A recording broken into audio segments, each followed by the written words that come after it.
अफगानी गोश्त किस तरीके से तैयार होता है जैसे हम इसमें शामिल कर देंगे। मीडियम फ्लेम रहेगा, 7 से 8 पे शिफ्ट कर देंगे। ठीक हो गया, करके शामिल कर दें। नीचे फ्लेम को अच्छे तरीके से बुनाई करेंगे और मध्य साफ इस तरीके से टाइम पे ये बात आपके ध्यान में रहे, इसलिए ज़्यादा गाइड कर दिया एंड बनेगा। ठीक हो गया। अगर आपको हमारी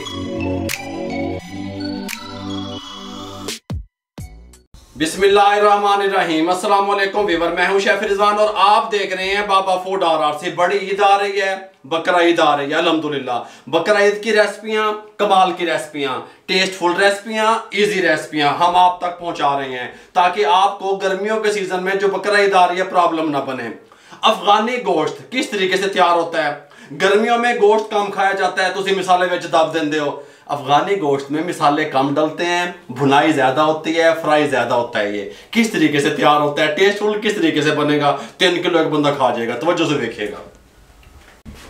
अफगानी गोश्त तैयार करने के लिए इसके साथ का प्रेशर कुकर ले लिया हमने, फ्लेम को ऑन कर लिया, इसके अंदर 1 कप कुकिंग ऑयल शामिल कर दिया, ऑयल को गर्म होने के लिए छोड़ दिया।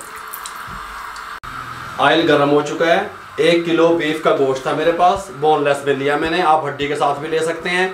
मैंने इसकी बोटी साइज में छोटी करवाई, आप जिस साइज की दिल चाहे करा सकते हैं, छोटी या बड़ी। हमें छोटी पसंद है, मैंने छोटी करा ली और बगैर बोन के ले ली। आप बोन के साथ भी ले सकते हैं, बड़ी बोटी भी ले सकते हैं। मटन में भी इसी तरीके से बना सकते हैं। अफगानी गोश्त इस तरीके से हम इसमें शामिल कर देंगे और इसकी हम अच्छे तरीके से इसमें फ्राई करेंगे। जब तक फ्राई करेंगे जब तक गोश्त अपना कलर चेंज नहीं कर जाता। मीडियम फ्लेम रहेगा, 7 से 8 मिनट लगेंगे इसको फ्राई करने में, उसके बाद आपसे मिलेंगे।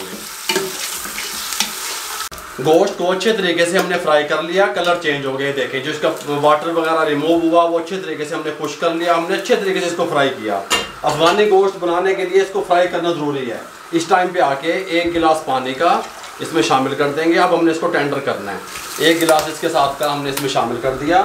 ऊपर से हम कवर लगा देंगे, कोई मसला नहीं है। ये देखिए बिस्मिल्लाहिर्रहमानिर्रहीम, इस तरीके से वेट दे देंगे।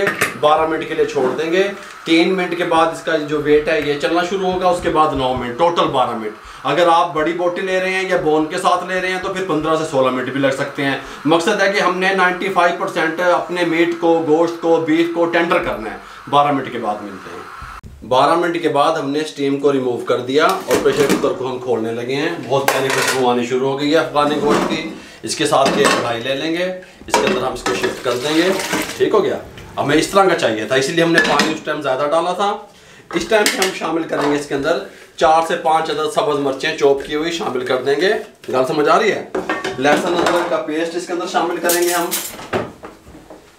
ये 1 और ये 2 टेबलस्पून शामिल कर देंगे। साथ में शामिल करेंगे 4 अदद टमाटर दरमियाने साइज के, इस तरीके से 2-2 पीस करके शामिल कर देंगे। इस तरीके से कोई मसला नहीं है। नीचे फ्लेम को ऑन कर देंगे, हाई फ्लेम पे इसको मजीद अच्छे तरीके से हम भुनाई करेंगे और कोई चीज़ हमने अभी शामिल नहीं करनी। हाई फ्लेम रहेगा और इसके हम अच्छे तरीके से भुनाई करेंगे। खुश्क होने की तरफ भी लेके जाएंगे। टमाटर का पानी जो एक्स्ट्रा से पानी इसके अंदर है और इसको टमाटरों को इनको टेंडर भी करेंगे। ठीक हो गया। हमने इसको हाई फ्लेम पे 7 से 8 मिनट पकाया। टमाटर वगैरह अच्छे तरीके से देखे मैश हो गए बिल्कुल, और ये पानी जितना हमें चाहिए था उतना रह गया, बकाया हमने खुश कर लिया। ठीक हो गया। इस टाइम पे आके 1/2 टीस्पून नमक शामिल करेंगे। नमक हमने पहले भी डाला था, अपने टेस्ट के हिसाब से आप डाल सकते हैं। ये मेरे पास धनिया पाउडर 1 टीस्पून शामिल कर देंगे। जीरा पाउडर 1/2 टीस्पून शामिल कर देंगे। ये मेरे पास फ्राई प्याज है, आप ऐसा समझें कि आधा कप। ठीक हो गया। थोड़ी सी ये इस तरीके से थोड़ी सी हाथों से तोड़ के ये शामिल कर देंगे फ्राई प्याज और इसको अच्छे तरीके से मिक्स कर लेंगे। फ्लेम हमारा हाई रहेगा। हाई फ्लेम पे 3 से 4 मिनट मजीद प्याज डाल के इसको पकाएंगे, उसके बाद आपसे मिलेंगे। इस टाइम पे आके हम दम वाला फ्लेम कर देंगे, इंतहाई दम वाला फ्लेम। दही शामिल करेंगे, ये 1, ये 2 और ये 3 टेबलस्पून दही के शामिल करेंगे।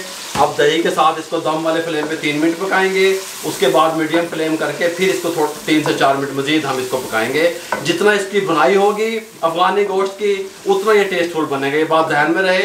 लाल मिर्चा चौक के नहीं दाब देनी है, हल्दी नहीं दाब देनी, जो कलर आया टमाटर से ही आया इसका। ठीक हो गया। इस तरीके से हम इसको 3 से 4 मिनट मजीद पका लें दही वाले पानी के साथ, उसके बाद आपसे 3 मिनट हमने दही डाल के दम वाले फ्लेम पे पकाया ताकि दही फटे ना। उसके बाद हमने इसका फ्लेम को जो है ना मीडियम कर दिया, 3 मिनट फिर पका लिया इसको। ठीक हो गया। इस टाइम पे आके 3 अदद सब्ज़ मिर्चें साबित इस तरीके से डंठल के साथ डाल देंगे। मोटी कुटी हुई काली मिर्च शामिल कर देंगे अपने टेस्ट के हिसाब से, 1/4 टीस्पून में डाल रहा हूँ। और इसको अच्छे से मिक्स कर लेंगे। मिक्स करने के बाद इसके फ्लेम को बंद कर देंगे। इस टाइम पे आके चूल्हे को ऐसे सेट कर लेंगे, कोई मसला नहीं है। यहाँ पे ले आएंगे, इसको यहाँ पे ले आएंगे। अफ़गानी गोश्त हमारा तैयार है। चपाती के साथ लें, नान के साथ लें, रोटी के साथ लें। इसके अंदर धनिया नहीं जाएगा इस टाइम पे, ये बात आपके जहन में रहे। ये बहुत लाइट बनता है, इसलिए ज़्यादा खाया जाता है। ठीक हो गया। आपको मुकम्मल गाइड कर दिया।